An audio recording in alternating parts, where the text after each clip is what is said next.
And I call the Tax Committee back to order out of recess, and we're going to go to Representative Marquart's Omnibus K-12 bill, and if we can just stick to just the tax provisions, it's just making a stop for us to hear about the tax provisions, and then Representative Marquart, does it go to Ways and Means? Yes, Madam Chair. Okay, so Representative Marquart, you want to move your own bill to Ways and Means, right? That's all good. Madam Chair, I'll move House File 3171 be re-referred to the Ways and Means Committee. And Madam Chair, I do have an A19 amendment So I'd also like to move. And it just corrects three little parts in there, something dealing with metro statistical area for an equity piece we're doing. It adjusts a debt factor so that we have things all even, and one word was inadvertently dropped in a part. So those are what that amendment covers. Okay, so Representative Marquart has moved his bill before us, and he's now moved the amendment, which is the A19. Discussion. Representative Gavel. Am I the only one who doesn't have a copy of the bill, or? It was in your folders like this. Looks like this. Oh, we're only doing the tax provisions. Oh, We're not doing the whole bill. Just okay. the tax So provisions. what does the amendment do, Mr. Representative Marquardt? I'm sorry. Okay, yeah. Madam Chair and members, three things.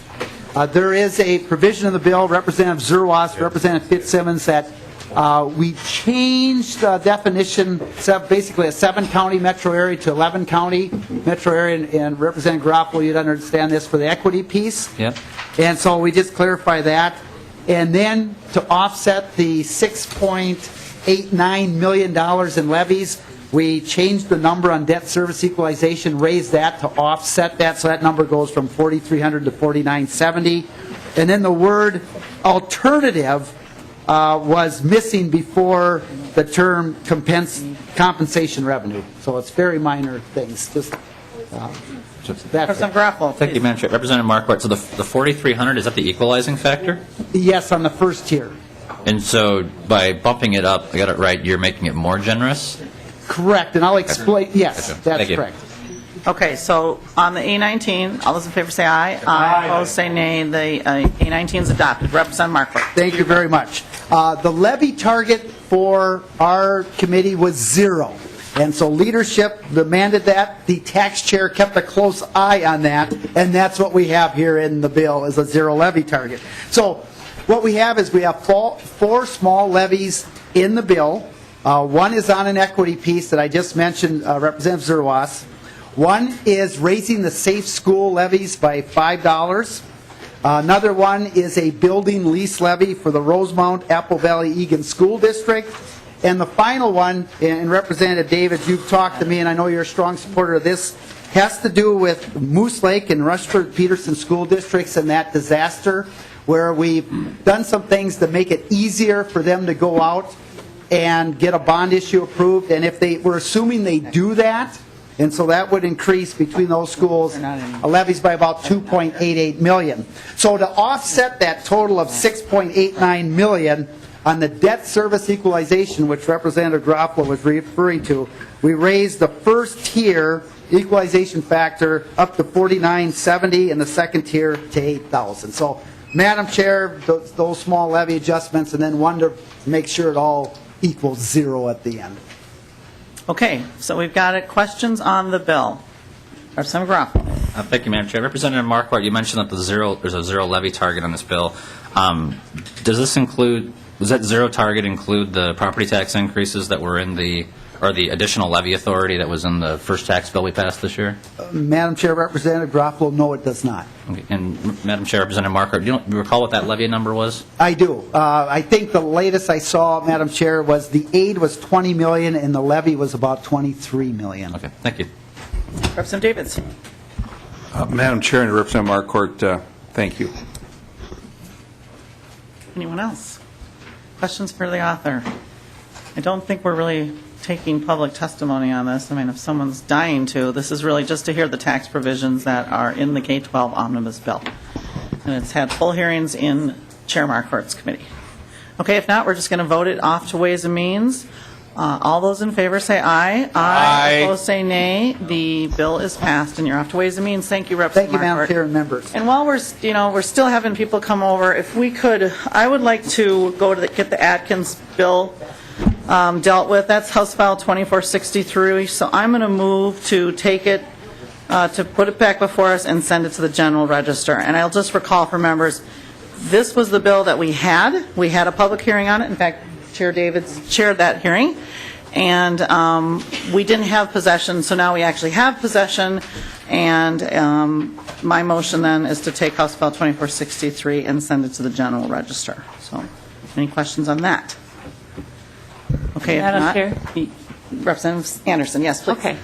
Well, I have a couple of questions on it. Are we going to actually hear it, or? We already heard it. Okay. We had a hearing on it. So these are just our kind of questions portion right Sure, now? I mean, we're just sending it to the General Register, because we had a full hearing, but as you recall, I know you were here and asked some questions. Yeah. And Chair Davids was chairing at that time.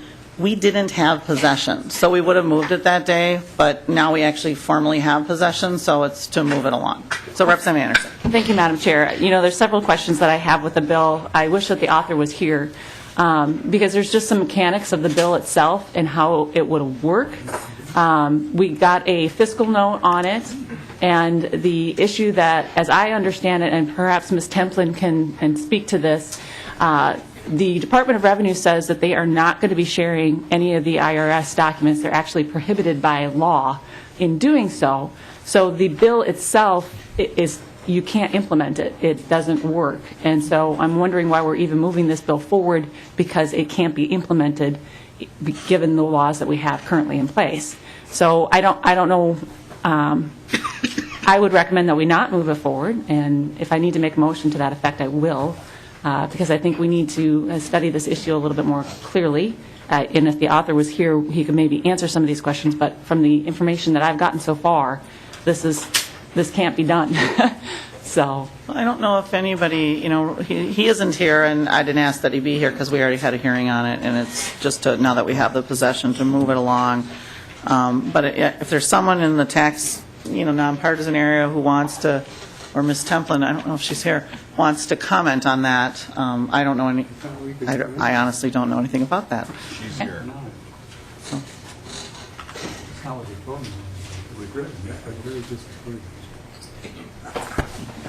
Madam Chair, Ms. Templin. Cynthia Templin, House Fiscal Staff. There was a fiscal note completed on the bill, and the fiscal note showed no cost, and no cost to the Campaign Finance Board and no cost to the Department of Revenue.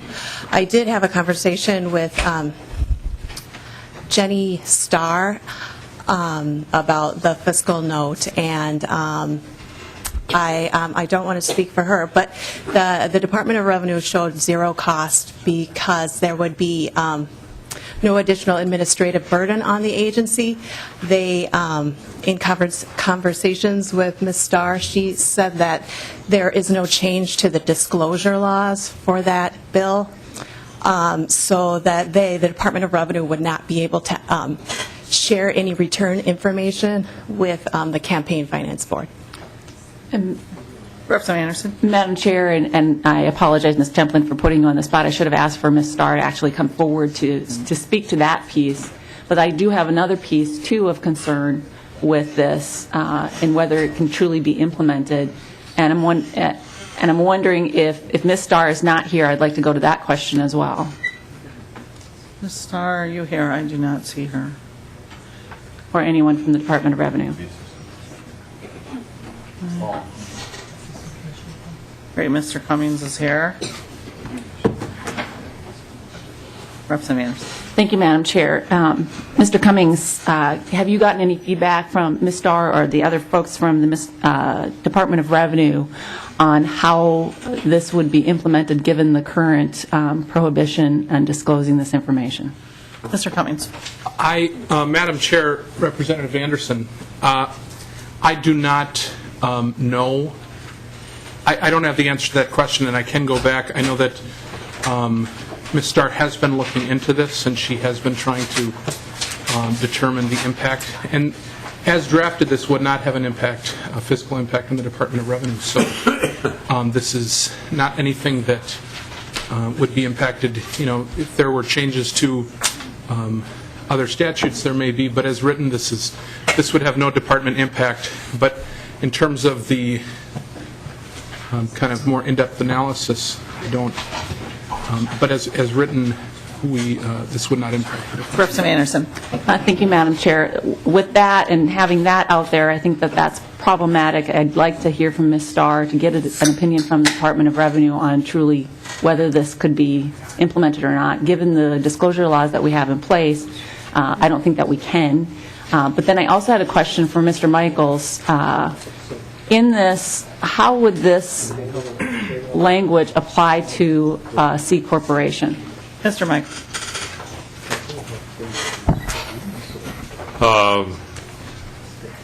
Madam Chair, Representative Anderson, the way I read it, it essentially would require, if a C Corporation is making a political contribution, it would essentially be required to, in one way or another, make sure that the value of that campaign contribution was somehow reported to, so that it would be income to an individual.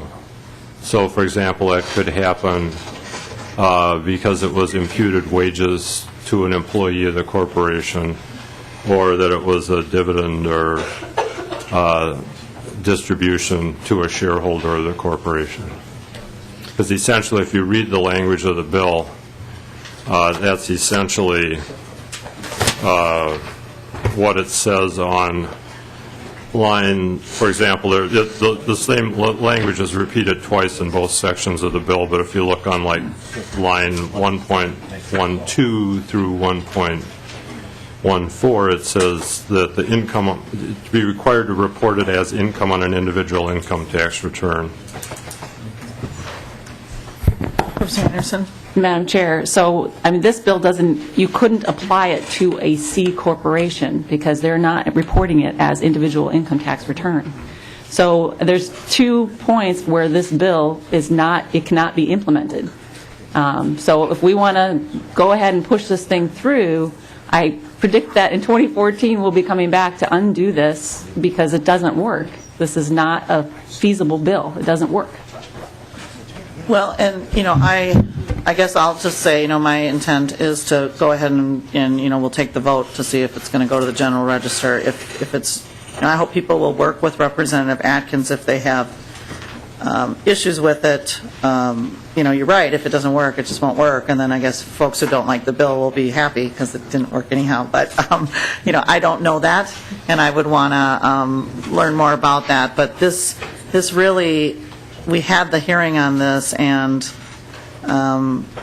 deadline is tomorrow, so Representative Atkins asked me if we could take it off the table and send it to the calendar, and I said yes, because it's, I think we all know it's questionable if it should have ever been here in the first place, so I'm going to honor his request that we at least take that vote to send it to the general register. Representative Anderson.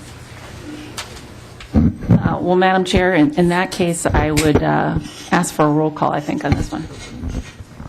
A roll call's been requested. Representative Davids, did you have a comment as well? Yeah, thank you, Madam Chair. And we've heard from Assistant Commissioner Cummings, and we might want to hear from Commissioner Starr. With that being said, this bill, just listening to Mr. Michael and his explanation, that was kind of spooking me just a bit. Just logistically, and I don't want to kill a bill just because we're playing the deadline game here, but since this is in taxes, would the deadline apply to this? Because couldn't we work on it here? Because this is looks like a faulty bill to me. I don't think it works either. Since it's here in the tax committee, I don't think the deadline really applies, does it, Madam Chair?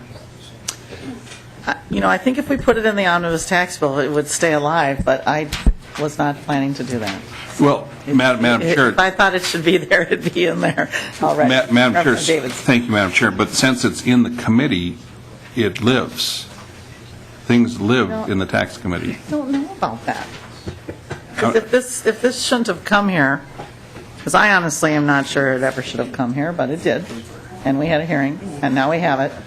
I would rather move it out of here because I think it's questionable whether it was ever should be here in the first place, but that's me. I think we all look at it a little differently, so Representative Davids? Thank you, Madam Chair. Have we had, I don't know if the public would want to testify on this, or have we had, it was in the committee, but I don't know that we actually had public testimony on this. Well, you were chairing, Mr. Chair, so I'm not sure, but So we had a temporary it did fault have, chair. it did have a hearing in elections and government operations, and that is where it should be, and it passed out of those. And you're the chair, but I think if we don't act on it right now and get some more information, I think it lives. I don't want to kill it because of deadline stuff. I don't know if it lives if we don't ever intend to send it out in another way, if it's not in the omnibus tax bill. Thank you, Madam Chair. So I'm open to more people interpreting that question. Is there anything else? Otherwise, Representative Anderson. Madam Chair, I see that we have Ms. Starr here. Welcome to the committee. Madam Chair, representative, members of the committee, is there a question? I think Representative Anderson has a question for you. Thank you, Madam Chair. Ms. Starr, under this, would the Department of Revenue be giving up information to the Campaign Finance Board? Madam Chair, Tax returns in particular. Madam Chair, Representative, our attorneys have reviewed our disclosure laws, and as I believe expressed in the fiscal note, because of disclosure laws, the Department of Revenue, as this bill is currently drafted, would not be allowed to reveal or disclose information to the Campaign Finance or Public Disclosure Board. Representative Anderson.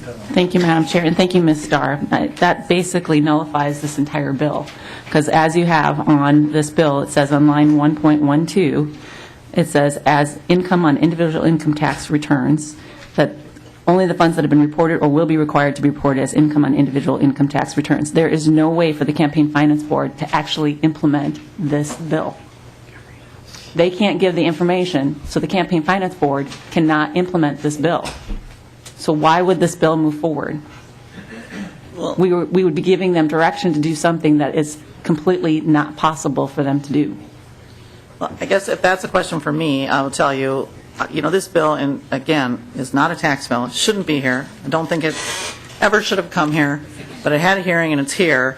And those kind of questions, I think, must have come up, is my guess, in the Committee on Elections and Government Operations, and they both passed it out.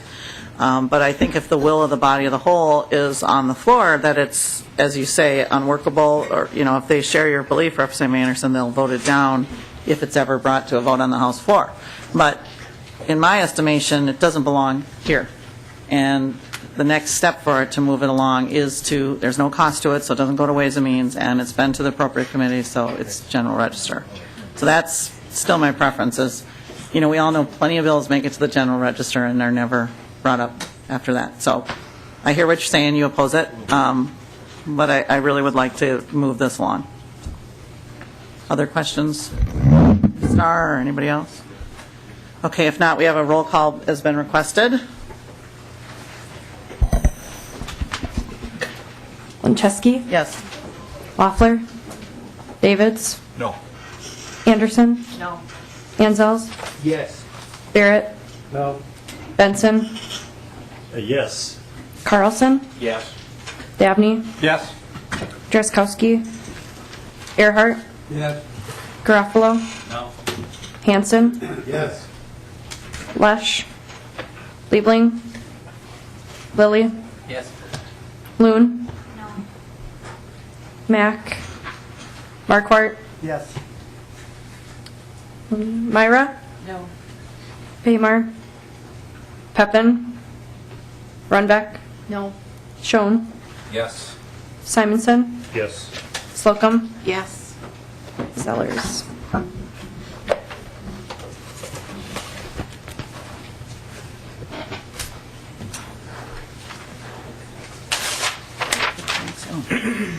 There being 12 ayes and 7 nays, the bill has passed and sent to the General Register. Thank you, members.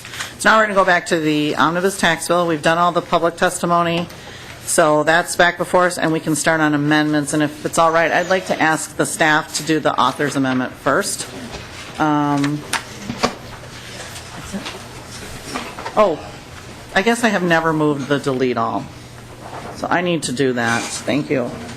So I'm going to move, so we formally have it before it, the A14-1023 to amend House File 3167 to put the actual DE in front of us. And then I'll ask staff to do the author's amendment, which is the H31708, or I'm sorry, 0A18. And do we all have that in our packets? I'm not sure. No, it's being passed out, so we'll hang on for that. Thank you. Thank you. And who's going to walk through that?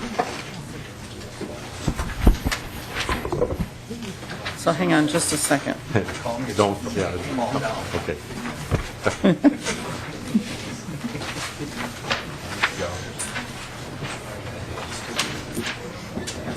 This interpretive dance may be the only way people will be interested in it.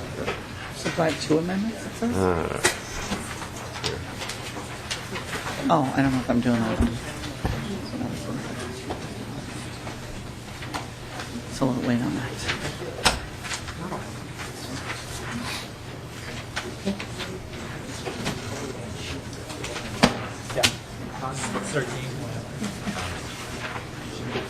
Should I move this or is this garbage? Garbage. Oh, do you need it? Does she need it? Oh. Okay, does everyone have it? All right, so if we could go through the A18 amendment. Madam Chair, members of the Committee on the Amendment, lines 1 through 5 are corrections to the firefighter relief payments. The correction that these were suggested by Pension Commission staff, just to make it clear, for example, that the corporations that are getting this are ones who actually get the aid currently. Section or lines 1.6 through the bottom of the bill down to the bottom of the amendment down to 1.26 are changes in the county and city notification of pending applications for utility property tax exemptions that were worked out between the Department of Revenue staff and the city representatives. On line 1.27 over to the next page through line .21, these are changes to make all of the June accelerated rates, percentage rates consistent. Line 2.2 is to extend the sales tax exemption for port authorities to the port authorities that are under special laws. And 2.3 changes of reference again to counties and cities, again with regard to port authorities. I'm sorry, with the library. Well, that's the library exemption. And lines 2.4 through 2.8 are the changes in the angel credit that the committee earlier discussed. Lines 2.9 through 2.13 are changes to the income tax exemption for military pay, adding an effective date and clarifying the exclusion. Line 2.14 is just a cross-reference correction. 2.15, there was an extra word that was in the bill, and again, 2.16 is a cross-reference correction. 2.17 is adding to the unsession bill a repeal of the sales tax amnesty provision that was part of the the SSUTA provision that is now obsolete. Okay, discussion on the amendment. All those in favor say aye. Aye. All those say nay. A18 is adopted. And then I'm just going to ask staff, does that cover the technical notes to the bill? Okay, all right, so amendments from anyone are in order. With that, Representative Garofalo, yes, please. And Mr. Beltrandy, if you can pass out Representative Garofalo's amendments. It's right there. That's great. Thank you, Madam Chair and members. And first of all, Madam Chair, let me apologize because I think some members of the committee, not the whole committee, was here last night, and so some members are going to get, they're going to hear things twice that I discussed last night about concerns of this section of the bill. I have the privilege of serving on both the Energy and the Tax Committees, and so I have the benefit of being able to understand the tax interactions as well as the energy policy. And what's contained in the bill right now is a replacement of how property taxes are paid on large solar installations. And the way the advocates presented this to Representative Dabney, and I've spoken with Representative Dabney about this both yesterday and today, is they presented it to him as sort of a revenue neutral, not that big of a deal. We're just doing things in a different way, shifting it from a property tax to a production amount. And that is not what this bill, as it does right now. What my amendment does is it strikes the provisions in the bill and replaces it with the study of solar energy taxation that the Commissioner of Revenue will conduct to actually do these things and have it be done the right way. Very quickly, let me just please explain what the current provisions in this bill do. Right now, it will allow, when solar installations take place, the classification rate will stay the same. And is Mr. Hines here? Where did he go? I just wanted to clarify yesterday, if you could come to the table. Yesterday, I had brought up a hypothetical about if a business purchased a solar plot, the classification rates in this bill are supposed to stay the same. I inadvertently narrowly focused that. In the event that somebody leased these out, so in other words, someone has an egg homestead parcel of land, and they put 12 acres of solar panels out on their land, under the bill as it's designed right now, would they maintain the egg homestead designation? Mr. Hines. Madam Chair, Representative Groffel, yes, I believe they would, unless that was the whole farm, but yes. Okay, thank you very much. And so I just wanted to clarify that from our discussions we had yesterday. So the first thing this bill does is it maintains the classification rates when you put solar panels out on these facilities. And many times the advocates for this bill referenced our wind statutes and the wind production tax as a template for this, but this really doesn't work well. Let me cite a couple of reasons why.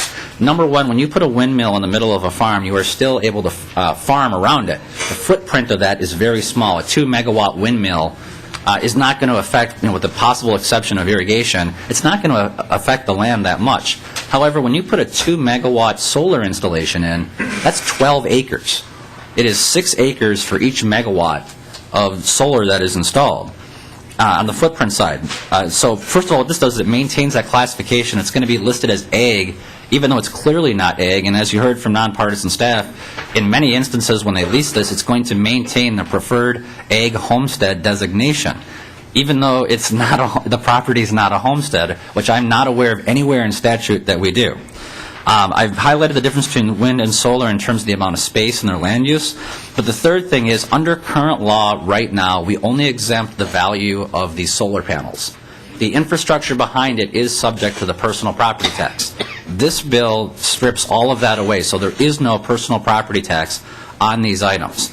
And this is incredibly important. Just today, the Public Utilities Commission decided to have Excel go out for bids on $250 million worth of solar installations. And none of that personal property is going to be subject to tax under the bill as it is presented to us. The fourth thing I would point out about why this is different from wind and solar is that wind has a higher capacity factor. So some of our windmills have a 50% capacity factor. If you have a 2-megawatt windmill, it will generate electricity 50% of the time. Solar, and the absolute most optimistic scenarios in Minnesota, is about an 18 to 20% capacity factor. So in addition to having a larger footprint on the land, in addition to generating less revenue on the production side, the personal property tax is not going to apply to this. And Madam Chair and members, this is not that big of a deal right now because there just isn't that much of this stuff. But when you combine it with the 1.5% solar mandate that's in law right now, you're talking about 400 megawatts of solar that's categorized as this that you are now exempting and putting into these preferences. And Madam Chair and members, I am supremely confident that if that 400 megawatts of solar was installed right now, there is no way you guys would put this provision into law. So I've spoken with Representative Dabney about it. He's shared with me his opinions on it. I'm just trying to highlight this for members. I would hope as the bill goes forward, if we decide not to adopt my amendment, that you at least consider this, because this is the kind of thing that, it's a mistake. I mean, the way it was presented to us was that this is supposed to be revenue neutral. It's nowhere near that. In the jurisdictions where these panels are going to be at, these large installations, are property-poor districts where you're going to be prohibiting a growth of property tax revenue and tax capacity in these communities. And that's not the way it was presented to the author. It's not the way it was presented to this committee. And as everyone knows, when we goof around with capacity factor, the tax classification rates, we're not cutting anyone's taxes. We're just shifting. That's all we're doing. And so I'm hoping the majority party will just take a second look at this and think about it. But this is a problem, and I would hope you'd adopt the amendment. Thank you, Madam Chair. Thank you.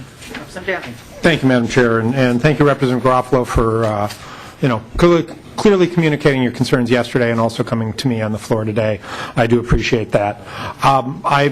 We just have some different points of view here. As to the lease issue, yes, if the farm is homesteaded and someone comes in and leases some percentage of that and places solar panels on that, it will continue to maintain that classification rate, just as if I put solar panels on somebody else's roof, on Representative Earhart's roof, and I lease that roof space. He doesn't suddenly lose the homestead property classification there. So the link here is that we're going to treat it the same way. And as long as that farm is homesteaded, that farm continues to receive the homestead property class benefits. If the farmer moves off the land, or if the utility purchases the land, then the classification would lose, or they would lose the homestead classification. I anticipate, Representative Garofalo, you've made quite a bit about the size of these, and you're absolutely right. 12 acres is, I'm a city guy, I don't think in acres very well, but I get 12 is a double-digit number, and that means a lot. Yeah. But it's less than a megawatt, because that's a really, really big amount, Representative Zellers. So there we go. But I anticipate that over time, maybe not next year, but maybe 5 years or 10 years from now, we'll be able to get that same amount of energy off of much smaller areas. 1993, I bought my first computer. The cell phone I carry in my pocket today is both far more powerful and a whole lot smaller. And that's just the natural trajectory of technology. And we've got some very good Minnesota-based companies that are coming up with more efficient solar energy panels and structures that are shrinking the size of these things and increasing the effectiveness of them. This is an exchange. Right now, they may pay property taxes, but they're not paying a production tax. We're making an exchange. It's a diverse revenue opportunity for these local communities that's reliable and predictable. And that's a good thing. Reliable and predictable are both good things when it comes to revenues, particularly for all of our towns, but particularly in greater Minnesota. The income of farmers went down 78% last year. Down 78%. Increasing the strain on them in paying property taxes, while property valuations in farm country continue to go up. I think there's a number of reasons. Representative Hortman and I have had several conversations. She's a co-author on the bill that is represented here because she sees this as a positive step forward in solar development in Minnesota. I'd ask for a no vote. Further discussion.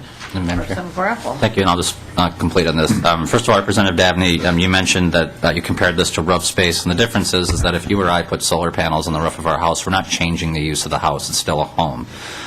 Second of all, you referenced the homestead thing, but I want to emphasize to everybody, even for that land that is not homesteaded, it's going to maintain the agricultural classification, which I've looked through the classification rates. I can't find another example of this is where it's clearly not agriculture. It cannot be used. It is inoperable for agricultural use, and it's maintaining that classification.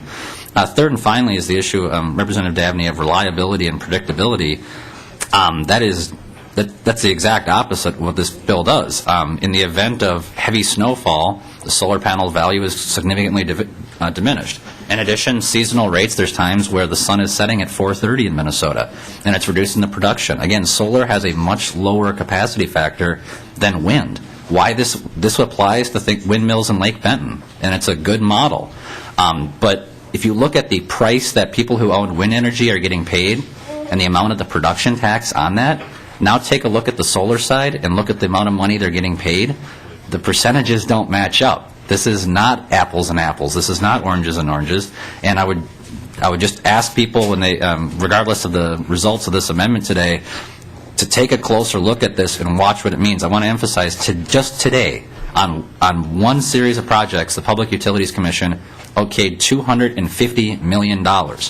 None of that is going to be allowed to be applied to under the personal property tax that under the bill as it's statute right now. And that is a small portion of this.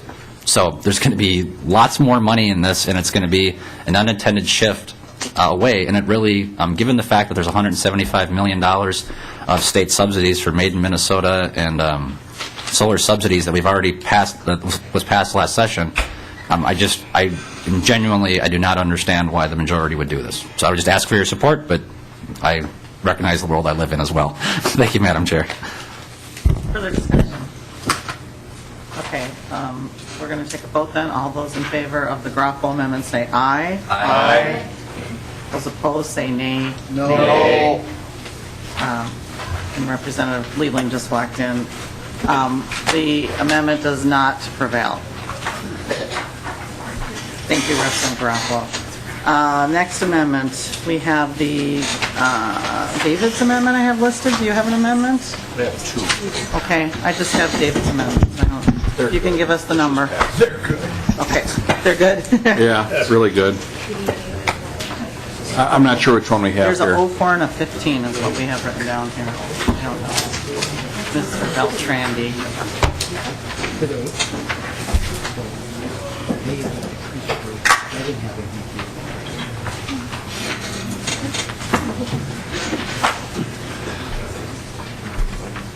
Whatever Representative Davis, whatever he wants. That's 4C. Yeah. Whichever he wants. You can pass them both out. Representative Davis.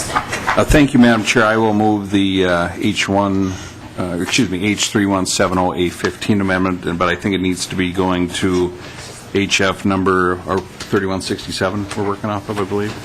3167, and you know, I apologize for that. We thought we were, Senator Skoye and I have two bills that were on reserves, where we're each other's authors, and we had to switch it, so it's a little confusing, but however they're drafted, we'll do them as intended by the author. Okay, thank you, Madam Chair. Now, what this one does very simply is, and I want to thank Representative Dabney for the in language on the 4C, that is not taken out of statute, but, and correct me if I'm not updated on something here, but what this amendment would do is it would bring back into current law, this is not new law, it would bring back into current law, basically from the way the bill is drafted, we'd be putting the Class 4C 7 and 8 in, that's the non-commercial aircraft storage hangars, the 4C 9, which is owner-occupied bed and breakfast, and this one I'm extremely concerned about. I've notified the folks in Lanesboro what's going on here, and I really find it, I don't understand why we're doing this to these people. We're talking about going from 0.5 to 3.0, and it shuts them down. It shuts them down. Their profit margins, or the emails I'm getting here, their profit margins cannot absorb their property taxes going up by 6 times. So it's the, and this legislature designated Lanesboro as the bed and breakfast capital of Minnesota. It has more bed and breakfast than any town or city in the state of Minnesota. This would simply be devastating. And we know it's not going to become law. We know that. So we can play the game here and have it go to conference, but it's not going to happen. So I think we should just accept this amendment here and leave the law on 4C the way it currently is, put these back in. It has a seasonal restaurants, and then majority liter box provision, Class 4C 11 marinas providing public access to a lake or river.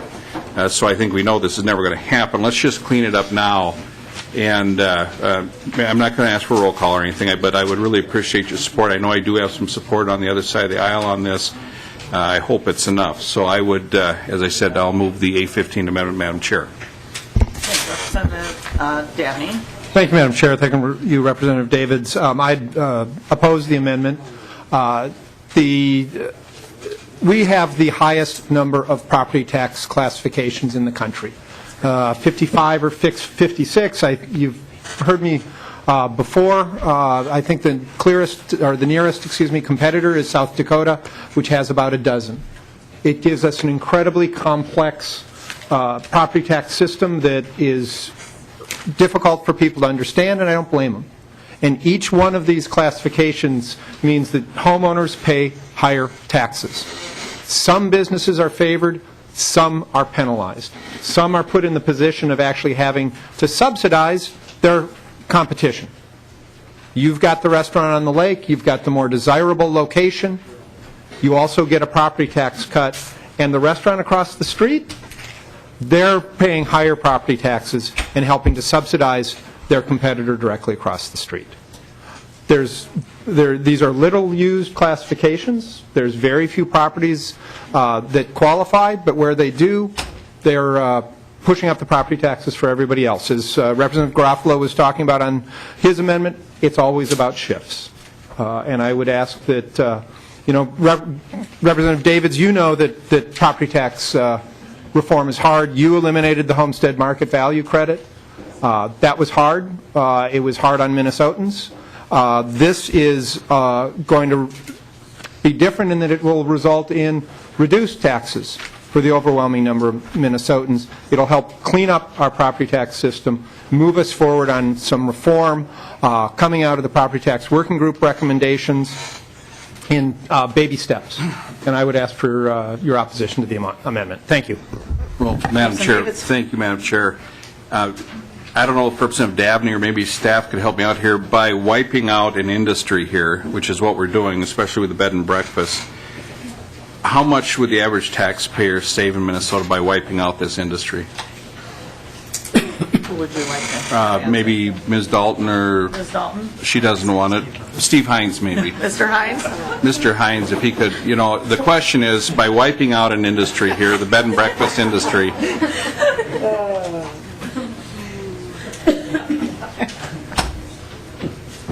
so, Madam Chair and Mr. Hines, how much, by wiping out the bed and breakfast industry, how much are we going to save the average taxpayer in Minnesota? Mr. Hines? Mr. Chair, Madam Chair, Representative Davids, there's the tax on bed and breakfast might be, just looking at a very rough table here, on the order of 220,000, is that right? 22 million, 1% of that, 220,000, so, and their tax would be about doubled, so you're in the neighborhood of $250,000 of benefit to other taxpayers. Higher taxes on bed and breakfast under this bill. And Madam Chair and Therefore, Mr. Hines, lower on everybody else. Thank you, Mr. Hines. Madam Chair and Mr. Hines, how many taxpayers do we have in Minnesota to spread that $220,000 over? Mr. Hines? Madam Chair, Representative Davis, we have 1.5 million homesteads, and I don't know how many total properties there are, certainly over 2 million, something along those lines. So, Madam Chair and Mr. Hines, we're talking 10 cents per taxpayer. So I'm going to get a button made up says pay 10 cents and save an industry. Because that's what we're doing here. And the people in Lanesboro are really concerned right about now. If you go into my email account, they don't know what to do. They don't know what to do. And why we would put people for this when it's never going to happen. Senator Bach is going to roll this out so fast you're not going to know it hit you in conference committee. I mean, get on the Bachmobile because it's, like I said yesterday, I'll tell you what, sometimes you just have to say thank God for the Senate because they will correct this outrageous wiping out of an industry. So With that, Madam Chair, I'm changing my mind here. Let's mix it up a little bit. Let's have a roll call vote on this, please. Okay, roll call's been requested. Representative Van Zils. Well, thank you, Madam Chair. And Representative Davney, you and I have had a conversation of late. And I told you that when I see language involving marinas providing public access to lakes and rivers, I think of home. When I see seasonal restaurants located on a lake, that's home. When I see owner-occupied bed and breakfast facilities, it's Lanesboro, but it's also home. And I also told you that there are no streets and there are no competitors.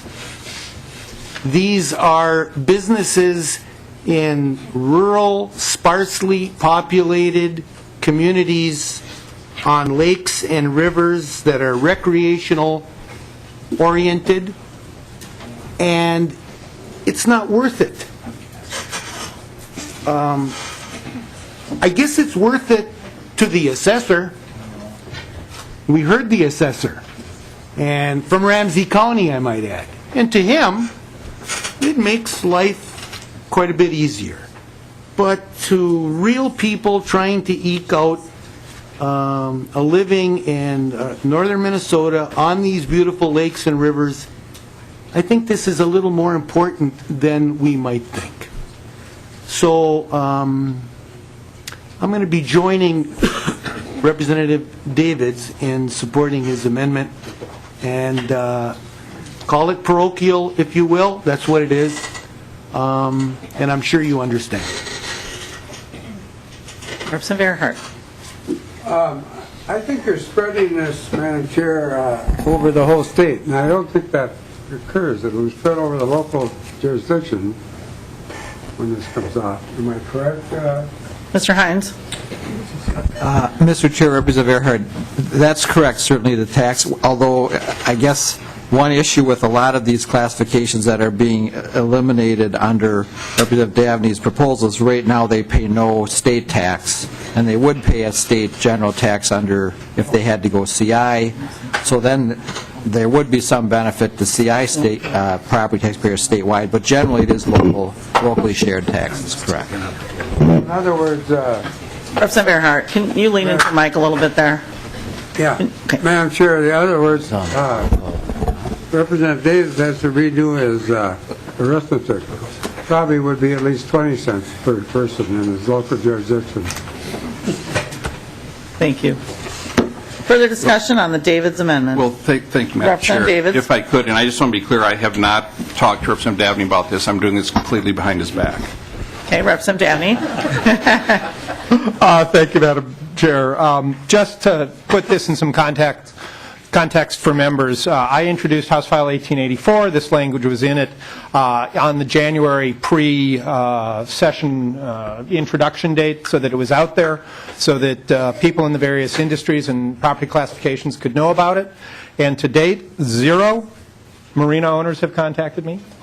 0 B&B owners have contacted me.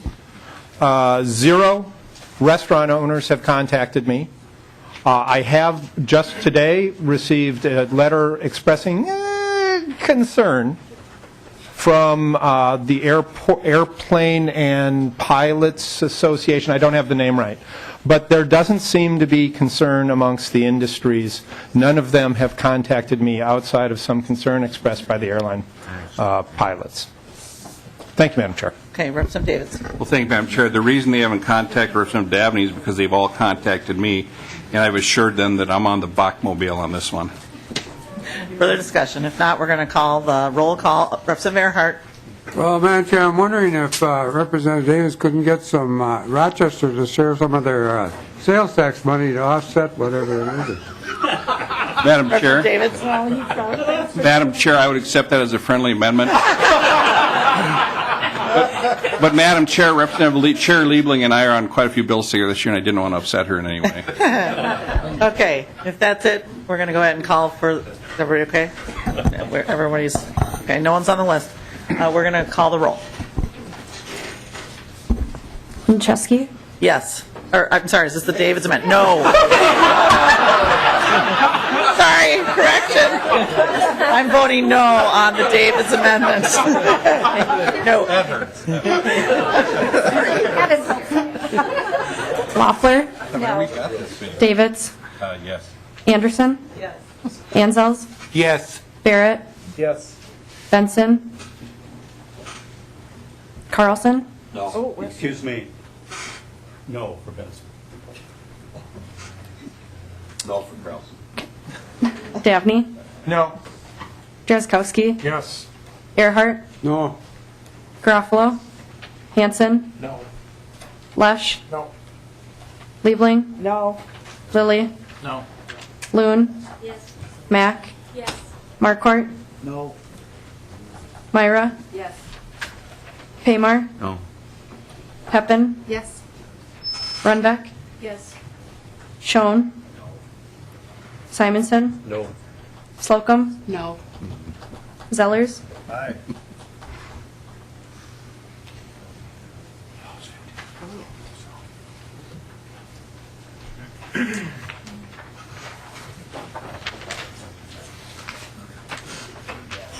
There being 12 ayes and 15 nays, the amendment is not adopted.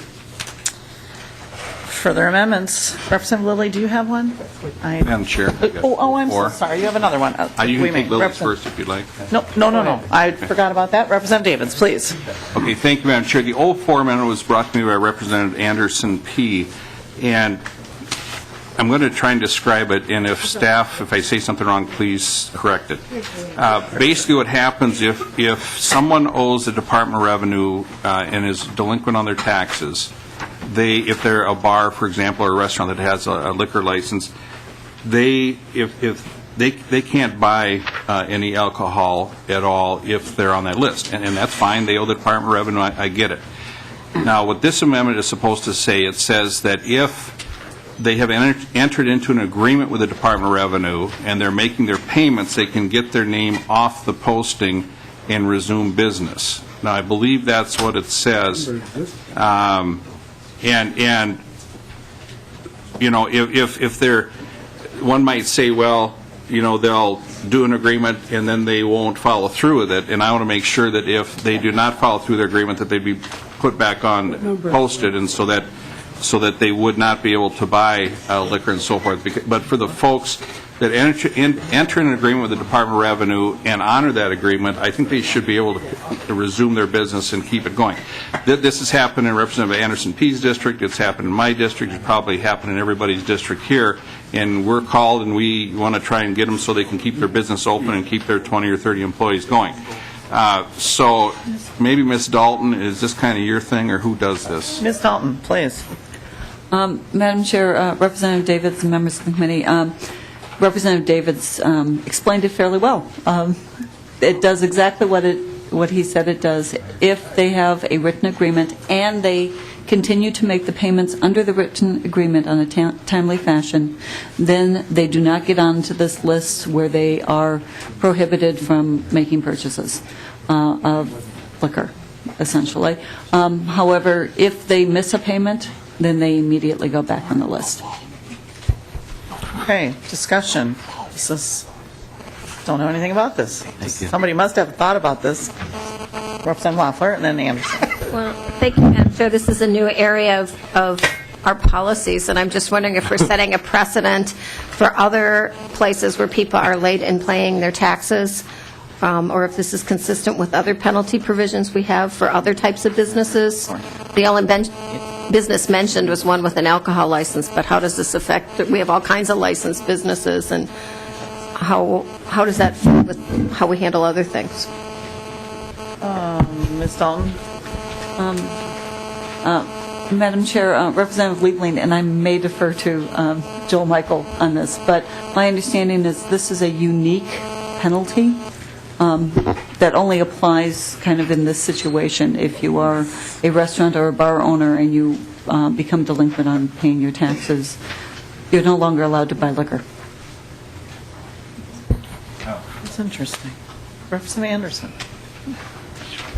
Thank you, you, Madam Chair. I actually had this happen in December to one of the establishments in my legislative district, and it happened to happen right before their ability to buy liquor was going to happen right before New Year's. And as you can imagine, that would just, we as a state wouldn't have gotten our revenue because it would have sunk them, essentially. So, yeah, this is an issue. Does Ms. Starr, is she still here? Maybe she wants to talk to us. I don't know if you're tracking this. I've never thought about this before.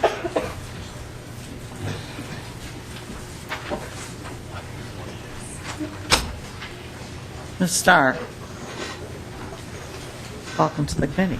Madam Chair, members of the committee, I believe the testimony so far is correct. This is a unique posting system that is about liquor taxes, and the amendment does what it says it does. I don't have a comment about the administrability about it. I don't believe the department has reviewed the language, but we certainly will. Okay. Anyone else? Representative Davids, I guess I just ask you, so if we were to put this on between now and the floor, can you talk to the department about it a little bit, make sure everything would work? Well, Madam Chair, I'll talk to Representative Davney and the department. No, I will. Okay. Anything else? Okay, on the amendment, all those in favor say aye. Aye. Opposed say nay. The amendment's adopted. Thank you, Representative Davids. Thank you, Madam Chair and members. Thank you, Representative Lilly. Madam Chairwoman and members, the 820 amendment is a latecomer here to the game. I don't serve on Representative Chair Daphne's committee, and so it's error on my part and my communities of North St. Paul. We have a TIF that's coming towards an end. We didn't have a lot of activity, to be quite honest, with the economy downturning, and now we've got some interest. We have a new city manager that just kind of is coming on, so I feel a little bit like Representative Franson yesterday, but I don't want to. But I'm the one that's guilty. I've worked with both the chairs on the House side, and my apologies to the minority members. It's kind of a last-minute development, and I asked for your consideration. I've asked if Mr. Michael can kind of explain what we're trying to do here for our city. But thank you for your consideration. Thank you. And Mr. Michael, could you tell the committee, and it was a late introduction bill, what the bill as introduced was proposing, and what the Lilly amendment does that's different than the late entrant bill? Mr. Michael. Madam Chair, members of the committee, essentially what the bill did was to allow the city of North St. Paul an additional amount of time to treat a parcel on which there was a building that the city or the developer demolished that was a substandard building, to treat that as a blighted parcel for purposes of the redevelopment test. Under general law, there's a rule that says that if you are going to create, if you create a redevelopment district, or you're planning to create a redevelopment district, and you have and one of the ways that you can create a redevelopment, or the only way you can create a redevelopment district, is to have a certain percentage of the parcels in the area of the district be occupied by substandard buildings. And what occasionally happens is the city will want to demolish the building before they actually have a developer, before they have a firm plan for what's going to happen on that parcel. And of course, if you do that, then under the redevelopment test, you can no longer count that parcel as being a blighted parcel, as occupied by a substandard building. What the general law does is it says you have a 3-year period after you demolish that building to continue to count that parcel as blighted. What North St. Paul's bill requested was to have an additional 3.5 years to count that as a blighted parcel. What Representative Lilly's bill does is to give them 2.5 additional years, not the 3.5 additional years that the city requested. The second part of the bill is introduced, which is not part of Representative Lilly's amendment, one of the rules under the general law is that even though you've demolished the building for purposes of the original value of the tax increment district, you have to continue to count that value of the building as part of the frozen tax base. The bill as introduced said, not only are we going to have extra time to count this as a blighted parcel, but we're also not going to take the building that we demolished into account in setting the frozen or original value. That part of it is not in Representative Lilly's amendment. Okay, discussion on the amendment. Discussion. Representative Dabney. Madam Chair, Representative Lilly, thank you for persisting for your community. But I think we've worked together on this to get this into a form that's acceptable. We do recognize that while the recession may be over, real estate tends to be a lagging indicator, for lack of a better term, and so there's a number of places that we've tried to respond to this session that are looking for just a little bit more because they've started a process and then have not been able to get it to the point of completion.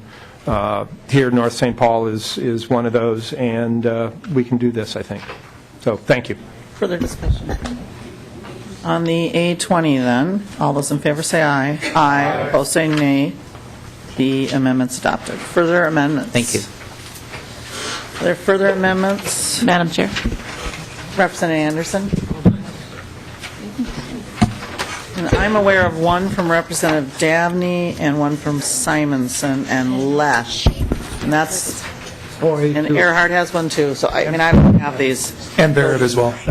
Okay, so Representative Garofalo, you have one that's passed out already? We're passing it out. Okay, great. Let's go with Representative Garofalo, see what he's got, and then I have a Dabney one in front of me, so.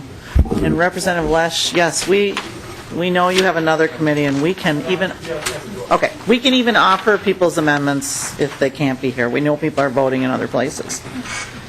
Representative Garofalo moves the A12. Thank you, Madam Chair. Members, this is in regards to Article 3, Section 13 of the bill, with regards to the exclusion of certain nonprofits. What we're doing is we're changing the law in the current bill right now so that the first $20,000 of gross annual receipts from an organization from fundraising are not subject so there's an exemption for it. And what my bill simply does is, in the spirit of the House DFL's plan to put minimum wage on inflation, it takes this measurement, puts it on inflation as well. And so I'd ask for your support. Well, thank you, Representative Garofalo. Can I just check, and we'll go to discussion. I want to ask staff if, is this was the provision that the governor, I believe, and Representative Wills worked on? Is that correct? Ms. Dalton, so you would be adding inflation to Representative Wills and the governor's proposal? Yeah, Madam Chair and members, I believe that this $10,000 provision is from last time it was updated 1985, is that right? And so this just puts it in there so that it stays the same going forward. Okay, Ms. Dalton? Right? Madam Chair, Representative Garofalo characterized it, and yes, this hasn't changed since 1985, so this would be a way of not having to revisit this every 20 years or so. That would be nice. Further discussion on the A12. Is there any other discussion? If not, all those in favor say aye. Aye. Opposed say nay. The A12 is adopted. Thank you. Let's see, and I have a Dabney one, and I'm not sure do people have the A13 in front of them, because we could take that. We do. We do have the A13? Okay, so, and then after that, we have a Barrett. Oh, I'm sorry. We'll get yours copied, Representative Barrett. But let's go to the Dabney A13. Representative Dabney. Thank you, Madam Chair. I'd like to move the A13 amendment. This is a more technical change to the study area for the stipends for recruitment and retention of volunteer firefighters and EMS. It targets the area a little bit more, brings the cost down, shaves the cost a little bit, and I'm hoping that it increases the validity of the data that we get. With that, I'd ask for members' support. Can I ask you, Representative Dabney, so the author of this bill, they're aware of this and supportive? Thank you very much, yes. Yes on both. Okay. Thank you for asking. Okay, so that was Representative Savik's volunteer firefighter pilot retention credit for volunteer firefighters. Okay, discussion to the A13. Any discussion? not, all those in favor say aye. Aye. Opposed say nay. The A13 is adopted. Let's see. Do we do the Garofalo? Do you want to do the A9, Representative Garofalo? I have that one. Thank you, Madam Chair. I'll move the A9 amendment. Okay, so do folks have the A9? I think we do. Okay, great. Representative Garofalo. Thank you, Madam Chair. And members, a good provision that's in this bill is with regards to the June accelerated sales tax. We are bumping up, I think this is the Dabney provision. I don't have my spreadsheet in front of me. But we're bumping up the amount that's excluded from $125,000 to $250,000 of gross sales. They're not subject to the factors of the June accelerated sales tax. What this does is it continues it forward to $250,000 in the next fiscal year, and then the year beyond that to $375,000. And then beyond, no, excuse me, Representative Dabney takes it to $250,000, I take it to $375,000, then the year after that to $500,000. And so it's just a way of automatically whittling down what has been a shift in our accounting procedures since I think the early to mid '80s. And so again, it would reduce the amount of businesses that are subjected to the June accelerated sales tax, and I'd ask for member support. Okay, just for some clarification, if I can, Representative Garofalo, I'm trying to think through the impact on the spreadsheet, and if Ms. Templin's here, because we all have our spreadsheet, I think we'd look at page 2, line 9, if I'm following this correctly, of the spreadsheet, page 2, line 9, the Dabney bill, as Representative Garofalo was just talking about, shows us the price tag for that provision right now. And I'm just wondering, I know you wouldn't have an estimate, Ms. Templin, but could you tell us, is the Garofalo amendment only affect fiscal 16 and 17? And would you have any thoughts on how that might change the tails? Or maybe I'm not understanding the amendment correctly, but Ms. Templin. Madam Chair, with the description of the amendment, first of all, Cynthia Templin, House Fiscal Staff, from the description of the amendment by Representative Garofalo, the thresholds would be increasing in what is relative to the bill. The threshold would change from $120,000 to $250,000, and just looking at that provision in the bill, the total number of entities paying the June accelerated tax is about 4,800, and with the bill, the change in the bill, about 2,500 less entities would be paying the June accelerated payment. With the threshold changes proposed in the amendment, the number of entities paying the tax would also go down further, and that would have an additional revenue impact. And at this point, I do not have an estimate. Is that in 14 and 15, though? I'm just trying to think through, because we have a target to make for that. So, Representative Garofalo? Madam Chair, and I apologize for not noticing this when it was drafted. It looks like the 3, the 4, and the 5 on 2013, 2014, and 2015. I think that's, no? Tell me when I'm wrong. I don't, Ms. Dalton. I will be honest, I'm just trying to figure out right now if we can even do it in our committee target for what we've been assigned in. So, Ms. Dalton. Madam Chair, the reason these numbers always look a little funny is because when you owe liability is always determined by how much liability you had in the previous fiscal year. Gotcha. And so line 1.10 is actually what's in the bill right now. That is Representative Dabney's. And then lines 111 and 112 are essentially the extension of it into the future years, increasing the thresholds in the out years. Madam Chair, I apologize. Of course, staff is never wrong. Why would I ever do that? So, no, Ms. Dalton said it exactly right, that they're referencing the previous year's tax liability to determine if it's excluded. So there would be no effect in fiscal years 14 nor 15. Ms. Dalton, do you concur on that, and Ms. Templin? I think, if it's going to affect this biennium, I guess I'd ask members to vote against it just because it wouldn't fit in our committee target. Do you have? Well, that's what I'm trying to figure out. Is it simply a tails issue? Not that we have a lot of tails to work with either, but I know we have to hit the 103 number on the front page. Ms. Templin? Madam Chair, There would be. Line 1.11, and I'll look to Ms. Dalton for correction. 1.11 of the amendment affects fiscal year 15 revenue. And that's what's in the bill. I think she's looking at a different amendment. Well, it says, I think what, are you saying, Ms. Templin, that line .11 on the A9 amendment, that says for fiscal year ending in 14, that means it's a 15 cost? Oh, 1-1. Madam Chair, that is correct. That would affect June 2014, or June liabilities that are paid in fiscal 15.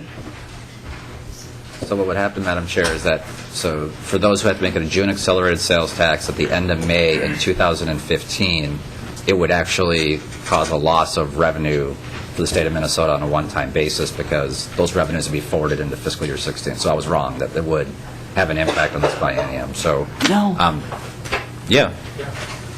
Right? Madam Chair, Ms. Templin. Representative Garofalo, that is correct. Okay, so my intent was to just provide that. So why don't we, if you can allow me, Madam Chair, since line 1.10 is already in the bill, if I understand right, if we took 111 and 112 and just made those, strike the 4, make it a 5, take the 5, strike it, make it a 6. So it'd be June 30th, 2015 and June 30th, 2016. Then I believe that would address the issue and just put this into the tails. Is that correct? So, Madam Chair, can I incorporate that into my amendment? Yes, please. So that's been incorporated by the author. I'm going to ask Representative Carlson, and we're trying to find out right now, actually, from leadership here, do we have room in the tails? Because I think members understand this provision, and we all kind of think it's a good idea. Yeah. It's just meeting a tails target and a this year target. So if we can't meet it, then I think we have to take it up in Ways and Means to see if, if it's something that fits, I would support it. But I don't know that we can do that. Well, so Representative Carlson. As you know, Madam Chair, the tails target is not in the budget resolution, but all the committees have one that was set informally to make sure that we watch the outgoing costs. So you do have a tails target. Now, I'm not sure where you are in it right now. We're there. We're there. So I would say it doesn't fit at this time, even though it might be good policy, it doesn't fit the tail. We had actually had to give tails to another committee earlier. So that was part of our problem. I guess, do we have any sense of how much this would cost going forward? Madam Chair, how about this? Why don't I withdraw the amendment, and I'll get staff to give me some estimates of what the numbers are. Because, I'm thinking about this as I was looking at this as being a $16 million cost, but that actually wouldn't be accurate because we're going to be stacking. We're going to have double the sales, but I don't know what the number of businesses are between 120 and 250. Ms. Dalton, you're scowling at me like I'm wrong, but you know what I mean? What happens right now is if you go from 125 to 250, you're not just doubling, you're actually tripling the amount of sales that would be eligible because you're including the 120 as well as the 121 to 250. Right. Ms. Dalton. Madam Chair, Representative Garofalo, because this is always just a one-time cost. Anytime you eliminate it, you've already paid for it in fiscal year 14, the move to $250,000. No, what I'm saying, Madam Chair, and to the staff, is that if you get a new business that's going to be qualified for this exclusion, that one, if you have two businesses, one that has 120, one that has 250, and when you exclude the 120, there's a cost.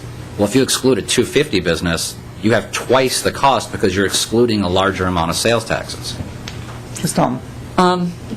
Madam Chair, Representative Garofalo, you are correct. That's right. So I'll find out an estimate from staff. And if we're off the charts on this, I won't offer it. Otherwise, I'll try to approach you before the floor, and we'll see if this is something we can do. Great, thank you. And so Representative Garofalo is going to withdraw that, but I think we all know where you're trying to get to, so appreciate that very much. Thank you. And then I got a last one here. Okay, Representative Garofalo, please. And this is sort of the same thing, but what it does is it just lets section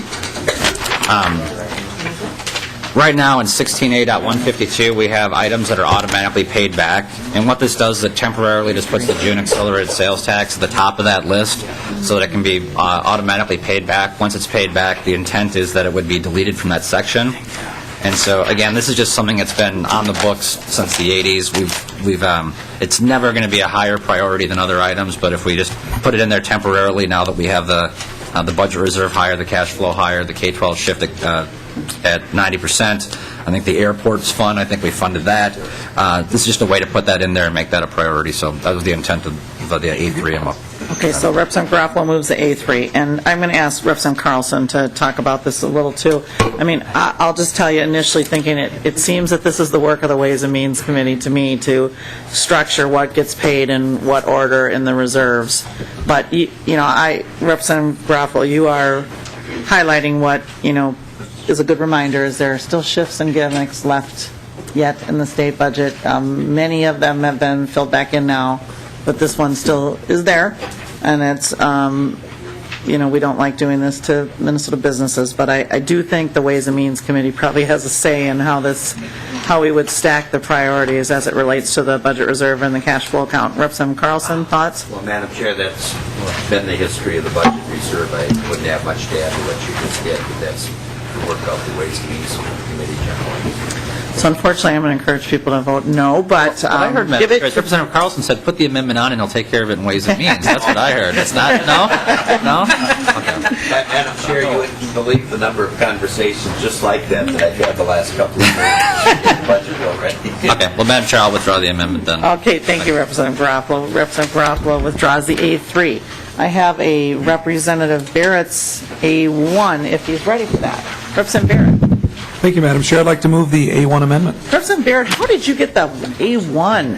How did you get the First Amendment? Well, I think, Madam Chair and members, I think it's symbolic of how good the amendment is. That would be titled A1. Representative Barrett on the A1. Thank you, Madam Chair. First, before we begin, it's not quite perfect. It's almost perfect. But if we could move a oral amendment on line 1.27 and just add an S after the word Taylor's Fall. We'd like to have that plural. Representative Barrett moves on his A1, an oral amendment to line 1.27 to add the S, Taylor's Falls. Representative Barrett. Thank you, Madam Chair. Now, this is a perfect amendment, and I think you're aware of the issue. I represent Taylor's Falls in Chisago County, and this is an issue that's been brought to the legislature many times, both from Democratic legislators before me and also Republican. Pete Nelson brought it many years ago. Also, Jeremy Kalin did. Speaks to the issue of how Taylor's Falls, being a unique community in Minnesota, right on the border of Minnesota and Wisconsin, and what we'd like to do is add that to the list of cities that also have difficulties competing with their neighboring states. So we'd like to add Taylor's Falls to the Border City Enterprise Zone program and also the Border City Development Zone program. Again, Chisago County, a unique position both in competing with western Wisconsin, but also the Twin Cities here. Chris Eng, who's been down here before, the former Economic Development Administrator, has said before in committee that 18 of the 20 businesses in the Osceola, Wisconsin Industrial Park are former Minnesota companies. 18 out of 20. So they're moving over there because, for many reasons, not the least of which is a lower property tax valuation for their commercial industrial. Mayor Mike was here a year ago. He has a completely empty but perfectly usable industrial park he'd like to get filled, and we'd like to have a little bit of help to do that. And that way we can create jobs and spur economic development in that part of our state. With that, I'd ask for your support. Representative Marquart, and I'm going to ask Representative Dabney if he wants to comment too, as this was part of, this is his division. Representative Marquart. Yeah, well, thank you very much, Madam Chair and members, and I'm not going to suggest how members vote on this, but I do want to give a little bit of a history on border cities. And what happened, there was actually a study done in the early 1980s, and they looked at all of the borders with Wisconsin and Iowa and South Dakota and North Dakota. And at that time, the only border that they really saw a disparity with was with North Dakota. And hence, in 1984, the Border Cities program started between basically North Dakota and Minnesota. So I just wanted to give you that because what I do worry about, if there isn't kind of something behind it or data and that type of thing, is that you somewhat diminish the credibility of a program if it's just you're adding here or there. Like I said, I'm not going to suggest the area I represent benefits greatly from border cities. I totally understand what Taylor Falls could be facing there and what I'm hearing the evidence from Representative Barrett is facing. And so I'm just wondering if there's even something else on that, or I don't know how you do it for sure and just keep everything, based on studies and based on things. Otherwise, we could have all sorts of cities adding to the program, and then it kind of reduces its credibility. So, like I said, I'm not suggesting a vote one way or the other, so just those comments. Thank you. Representative Dabney. Thank you, Madam Chair. And thank you, Representative Marquart, for exploring the history that was data-driven and studied before developing the Border Cities program. I've got some concerns about this. The Representative Barrett, to his credit, did introduce a bill, but we didn't hear it. So this hasn't had the sort of public testimony and transparency and discussion that it deserves if we were to go this way. What we do know is that property taxes are much higher in Wisconsin. Wisconsin's an expensive place to live, to recreate, and to work. And also the economy in Minnesota is much stronger. I haven't looked at the data recently, but I know that there's a number of measures that show that Wisconsin has lagged and is continuing to lag on coming out of the recession compared to Minnesota. And businesses tend to like to settle where there's good business going on, and between Wisconsin and Minnesota, it's very clearly Minnesota that is that. So I will be voting no on this amendment for those reasons. Thank you, Madam Chair. Barrett, and then Schoen. Representative Barrett. Thank you, and thank you, Chair Marquardt and Representative Dabney. Just to talk about, you had mentioned the year 1984, and that was the year that this was created for good reasons. Back in 1984, me and my fellow teammates on our football team in high school won the state championship in football. And in 2014, I could probably not run 50 yards. So between that period of time, things change. And so I would hope that this program would change with the times as well.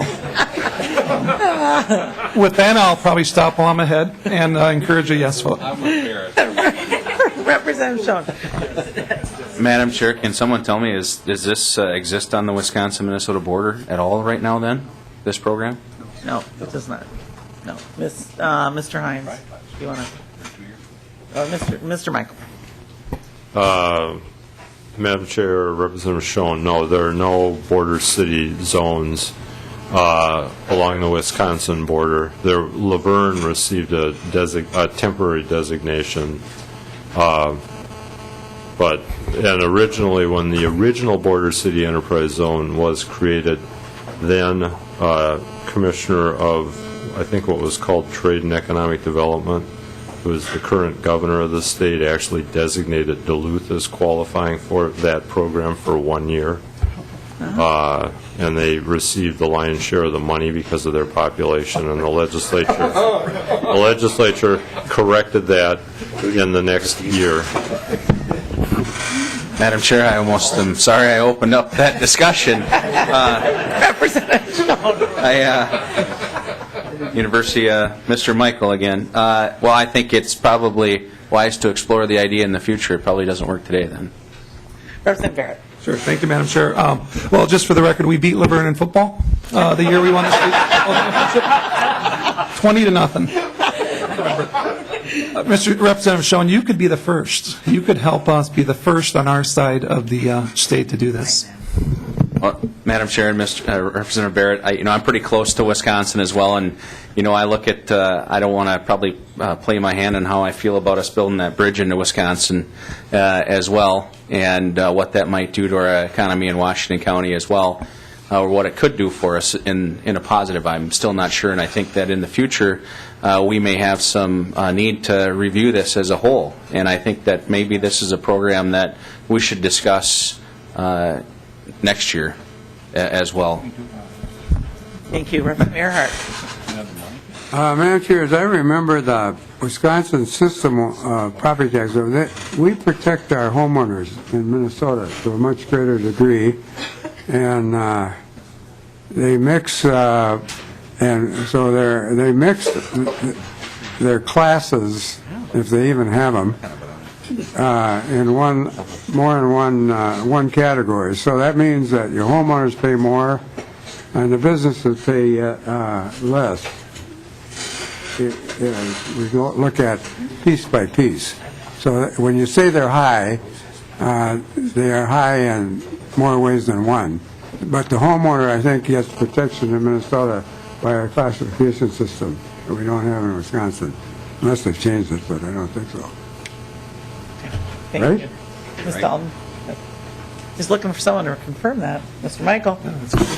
I will. Madam Chair, Representative Earhart, that you're accurately describing the Wisconsin system. They have a one-class property tax system. Their constitution does not allow them to have a classified system. Similar to what Minnesota had before it passed the wide open amendment in 1906 or something like that. Thank you. He doesn't even know what's going to come out of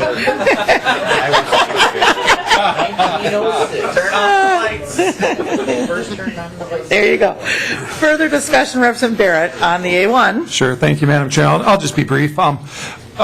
We have 2 convenience stores in Taylor's Falls, one of which has gone under at this point, and that is because of the high, they used to get a lot of folks over from Wisconsin. It's only a couple hundred feet to buy cigarettes and other things, and since the cigarette tax went up, they now sold out and sold out to another gentleman who can only operate it now using the pumps, using pay at the pump. So they'll open it up again, but without anyone working inside the store. They'll only be selling gas outside. The only reason he can do it is he owns the other pump, not too far away. So already, we're seeing a little bit more negative effects of higher taxes in our state. And so this would really help us at this time. So I'd appreciate a yes vote. Thank you. Further discussion. Okay, on the A1, all those in favor say aye. Aye. All those say nay. No. The amendment is not adopted. Thank you, though, Representative Barrett. Representative Lesh, I have one from you. And Representative Lesh, if you're ready now, moves the A17. Representative Lesh. Thank you, Madam Chair. The A17 amendment it comes from House File 802, on which my co-authors are Representative Davids, Zellers, and Anzels, and it addresses the issue of coin-operated amusement devices. The problem is this has been an ongoing issue for years for these little mom-and-pop operators where they're taxed on the sale of these video games or whatever they are. And now I should be clear that it does not include well, actually, I should hold off on that.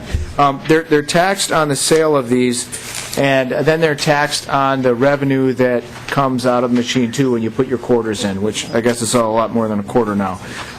So my preference was to address the other side of it, but in lieu of that, it was a lot easier just to address it in this way on the sales tax of the machine side. So it's a good amendment for the little mom-and-pop outfits. It does not include vending machines, food and beverage machines, medical devices, or non-coin-operated amusement machines like karaoke, ping pong, or pool tables. Please vote yes. Okay. Discussion on the A17. This seems a little like a rook at the end. Discussion on the A17. If not, all in favor say aye. Aye. Opposed say nay. A17 is adopted. Thank you, Representative Lesh. Representative Earhart has the A2. And let's see, I have a A16 after that, Representative Anderson. And those are the only two I personally have. Representative Earhart on the A2. Thank you, Madam Chair.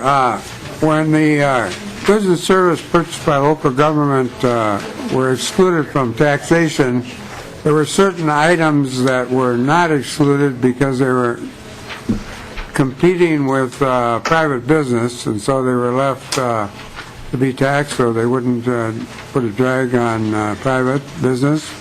There's a list of them, solid waste hauling service, electric utilities, and so forth. This amendment would add solid waste recycling services to that list because both government and private do solid waste recycling. Okay, Ms. Dalton, and Representative Davids has a question on this.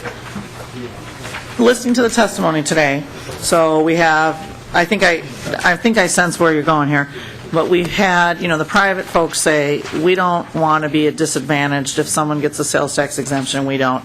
And then we had someone from the county say, just remember there's parts of the state where it's all government services. So maybe Ms. Dalton, can you tell us, is there a way to achieve what Representative Earhart wants, but to still recognize those counties where there wouldn't be a private service? Or is that really going to violate SSTA or whatever it's called these days? Ms. Dalton.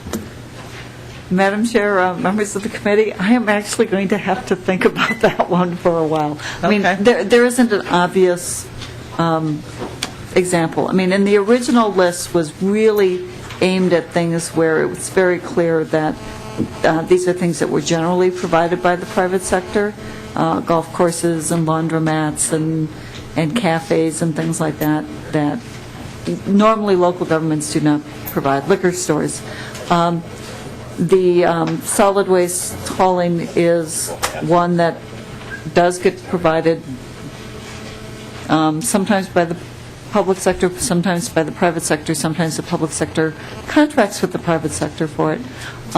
So that one was put in basically at the request of the industry, and the local government seemed to be okay with that. I don't know where the local governments are on the solid waste recycling.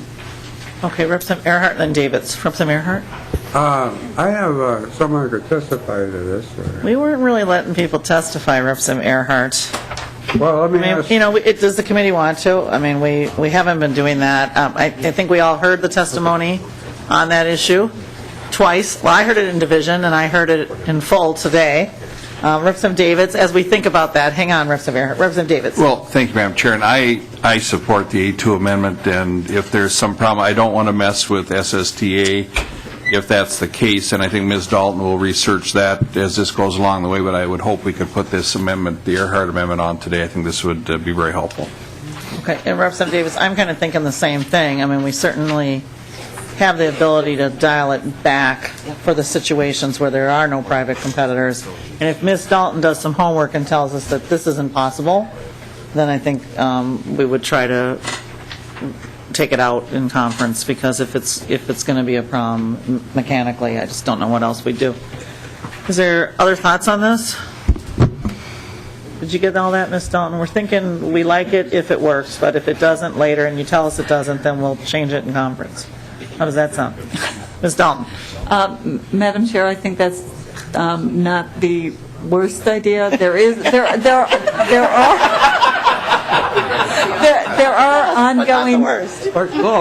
are ongoing meetings with the department and with the city and county people on this language that are continuing into next week and things like that. Okay.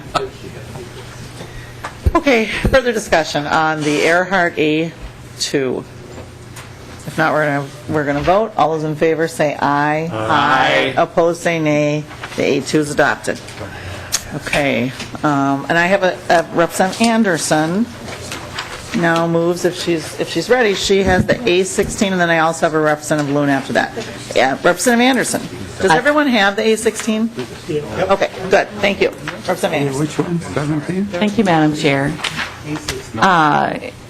Earlier today, we heard testimony from the Chamber of Commerce on the provision that's in this bill that, in effect, shifts the tax burden to a small segment of small business owners. And so what my amendment does, and I know you're not a fan of shifts, so what my amendment does is it removes that shift, captures the revenue so that those small business owners aren't socked with a higher tax bill. So that's in essence what it does. Okay.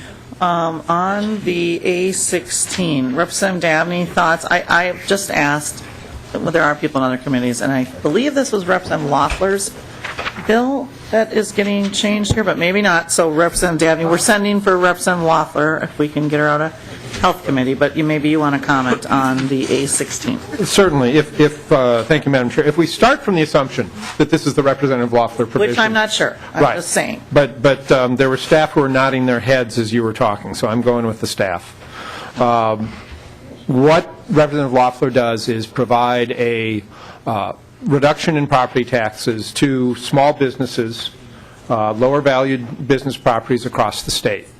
That is done exclusively within the silo of the statewide business property tax. So it doesn't shift onto other property classifications. That's the strength of the Loeffler approach. Supporting small businesses as they're coming out of the recession and getting back on their feet. To roll back to the discussion on June Accelerated, the reason that I brought that forward was I was having businesses in my own district that were seeing an increase in business. They were hitting the threshold and they didn't see it coming. So we're seeing small businesses get back on their feet. We want to help them out more. And we're holding that within the silo that is the statewide business property tax, which I think is a strength of that because it supports the small businesses, doesn't shift the property taxes onto other properties. Okay, Representative Anderson, then Davids. Representative Anderson. Thank you, Madam Chair. Well, I'm going to have to disagree with Representative Dabney because basically what this bill does as written is any business that has property valued over $150,000, which is pretty much every business in the metro area, in the suburbs in particular, now they're going to be hit with this because rather than everybody sharing in that burden, it's all those businesses above that $150,000 value, mainly the metro area and in the regional centers as well. So those folks that are maybe in Rochester, that are in Moorhead, that are in all those different areas, they're going to be socked with that and have to pay for it. And that's the testimony that we got from the chamber as well today. So what I'm trying to do is get rid of that shift that this bill currently has in law to make it fair for everybody and make sure that we're not hitting the small businesses that are in those areas of the state. And I'd ask for your support. Okay, so we have Davids, Anzels, and then Representative Loeffler has made it in the room, and she'll probably have a thought too. So Representative Davids. Pass, Madam Chair. Okay, Representative Anzels. Thank you, Madam Chair. Line 1.9 of the amendment, can somebody tell me what that means in terms of seasonal recreational property? Thank you, Representative Anzels, because I whispered that same question, and that's good. We should all hear this. So, Mr. Michael or someone else, Mr. Hines, can you tell us line 1.9, what's going on with cabins there, seasonal property? Yes, Madam Chair, Representative Anzelt. The existing statute on the state tax, as most of you know, has one number that is then split 95-5 between business and seasonal recreational. It's locked in split. Under this bill, or under this amendment, it takes basically the cost of the first tier away from the state, from the CI portion of it. So rather than continue the 95 and 5, it now writes the seasonal rec number in law. But it's the same number as the 5% is projected to be right now for 2016. So there's no change with seasonal rec. It just looks different because we're not used to seeing that number in statute. Okay, thank you. And thank you for bringing that up, Representative Anzels, because I first thought, what's going on there too? And I know Representative Anderson would have known that anyhow, but thank you, Mr. Hines, for walking through it. Representative Anderson, or are we on Loeffler? Madam, I just asked for a roll call, that's all. Okay, so roll call's been requested. Representative Loeffler. Well, thank you, Madam Chair, and members just rushing in and kind of missing the explanation. But I can just say that the provision that's in the bill right now was carefully crafted so that it didn't have tails into the future in terms of additional costs, and it didn't have a negative impact on our school districts in any way, who are under the purpose that we even created the state general levy to begin with. And it, I think targets the money at the businesses that are still struggling to come out of the recession and helps us address the vacant properties in every main street across Minnesota. And so that was the balance that I sought, was to not necessarily, it was to target some aid to, I think, the properties that most are holding the key to our economic resurgence in many ways, and that we can fill those vacancies and help new startup businesses throughout the state. It wasn't my intent to give a tax break to all business properties because we just weren't there at that point. Okay, and Representative Anderson. Well, thank you, Madam Chair, and Representative Loeffler, I know you were out of the room when I earlier spoke to this, but in essence, what you are doing is hurting all the small businesses that have been struggling in the metro area who have property valued over $150,000, and that includes businesses within your district. So when we're looking at this, and I'm guessing you could do a survey of property values across the state, there's plenty of small businesses that have been struggling through the same challenges across the state, whether it's here in the metro area, or if it's in Rochester, or in Duluth, or in Moorhead, or St. Cloud, any of those areas. They're now going to be socked and having to pay the cost of this shift onto them with higher property taxes. Madam Chair? Representative Loeffler. Thank you, Madam Chair, and if I'd known this was coming up, I would have had for everybody a copy of the handout that we had in the Property Tax Division, which showed it actually does benefit lots of properties in both the metro and non-metro, and it actually doesn't have an increased impact unless you get over $1,070,000 in value. And Mr. Hines put together that analysis for us. It showed that these properties are everywhere. The greatest benefit, it is a progressive relief in that it, the closer you are to the $150,000 in value, of course you're going to get more benefit. But you can be a $900,000 valued property and still, not have be affected in a negative way on this. It goes up to $1,070,000. $1,070,000 was the break point as calculated by Mr. Hines.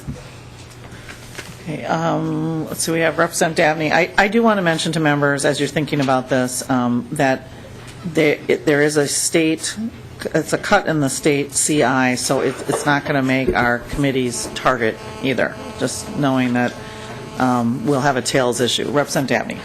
Thank you, Madam Chair. And just to walk through a little bit more of the Loeffler provision, what it does is benefits every business with property worth assessed less than $1,700,000, $70,000?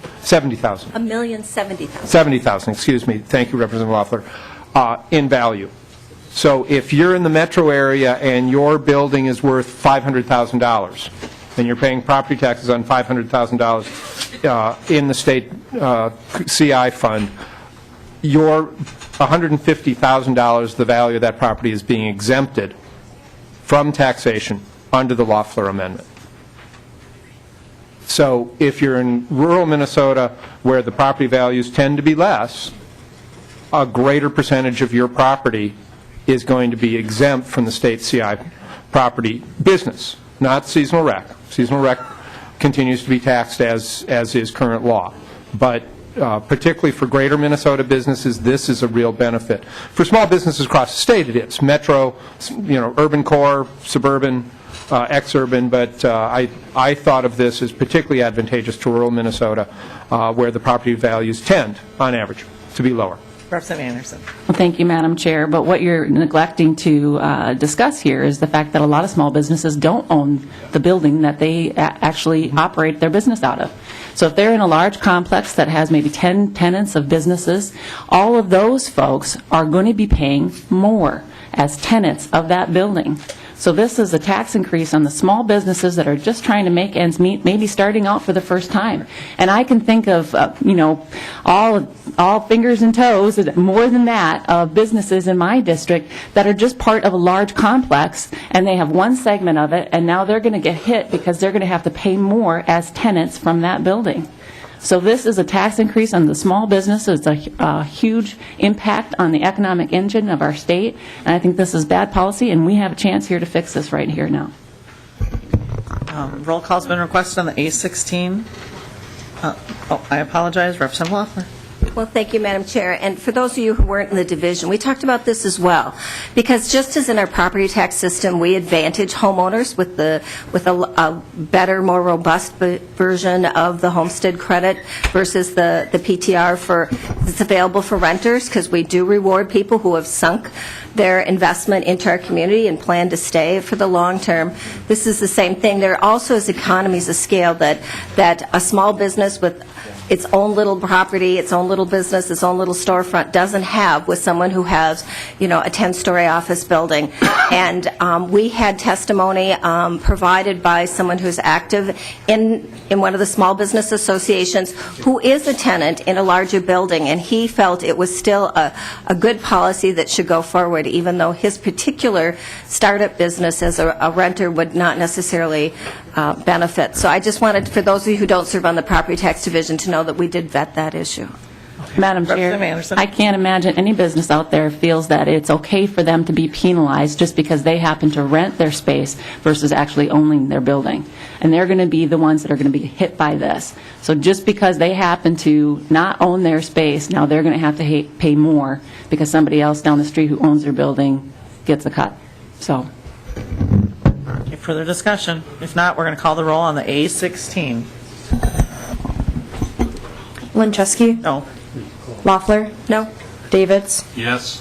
Anderson? Yes. Anzels? No. Barrett? Yes. Benson? No. Carlson? No. Dabney? No. Drazkowski? Yes. Earhart? No. Garofalo? Yes. Hanson? Lesh? No. Liebling? No. Lilly? No. Loon? Yes. Mack? Yes. Marquart? Myra? Yes. Paymar? No. Pepin? Yes. Runbeck? Yes. Schoen? No. Simonson? No. Slocum? No. Zellers? Aye. Marquart? No.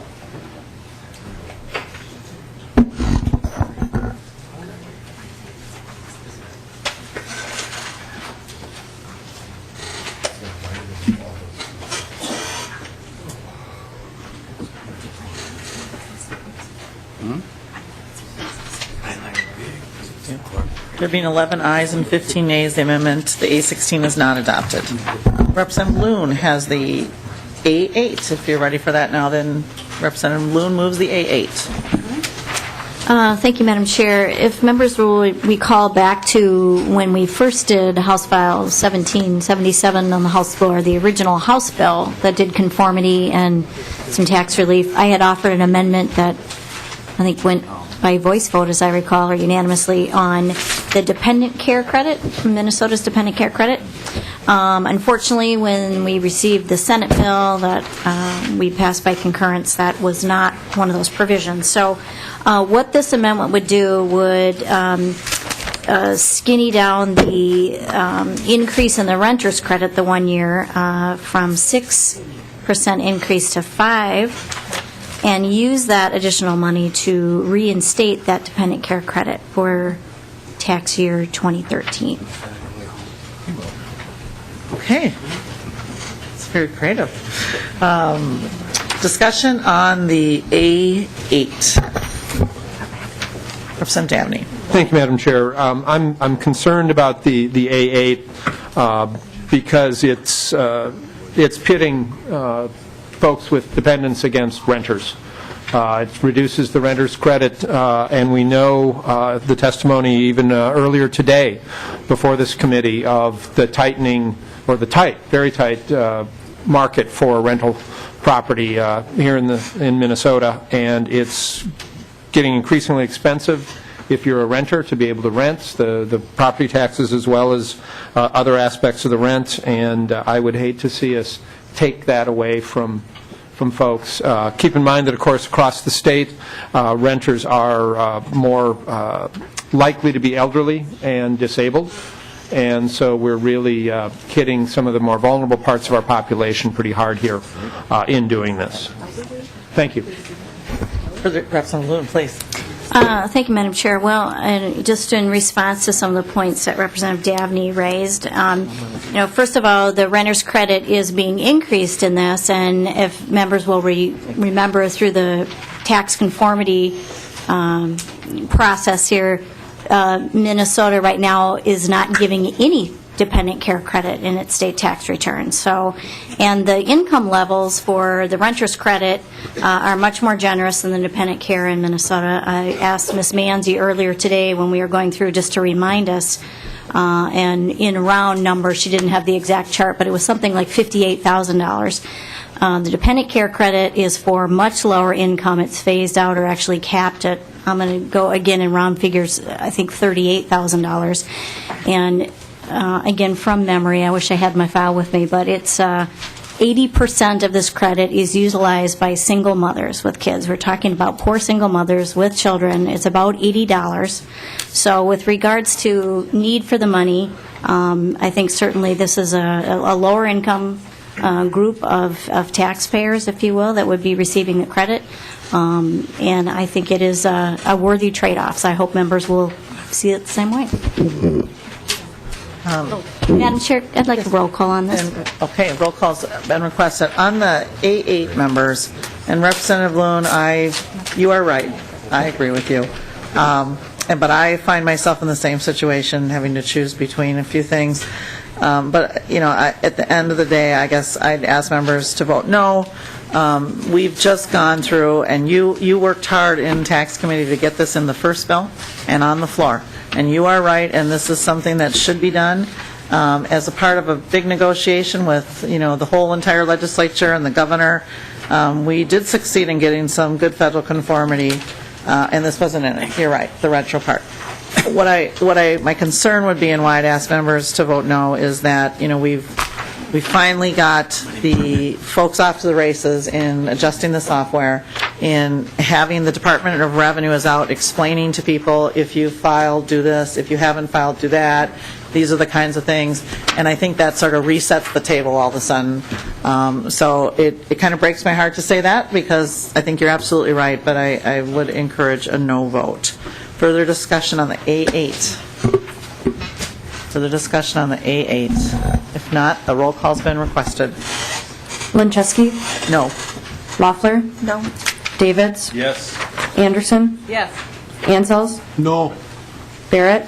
Yes. Benson? No. Carlson? No. Dabney? No. Drazkowski? Yes. Earhart? No. Garofalo? Yes. Hanson? No. Lesh? No. Liebling? No. Lilly? No. Loon? Yes. Mack? Yes. Marquart? No. Myra? Yes. Paymar? No. Pepin? Yes. Runbeck? Yes. Schoen? No. Simonson? No. Slocum? No. Zellers?